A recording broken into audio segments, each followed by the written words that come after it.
سلام علیکم برادرو اهل اسلام. این خونه ابدی برادرو.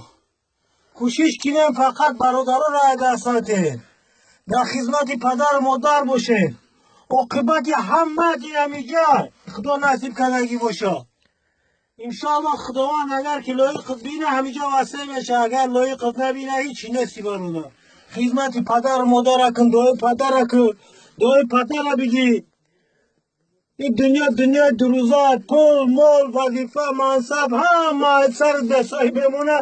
این کمیایی این همیشه در اینا این هم تا لایقت این هم تا خواه نکنن این هم که خواه میزنی خدا خواهد. اگر خدا نصیبت کنه نصیبت که نکنه جدا او قد جان کنی و تو وای چر و تو او نه زنت قطید نداره جا، نه کودکت، نه پولت، نه مالت، فقط عمل صالحت نداره برادر اهل اسلام.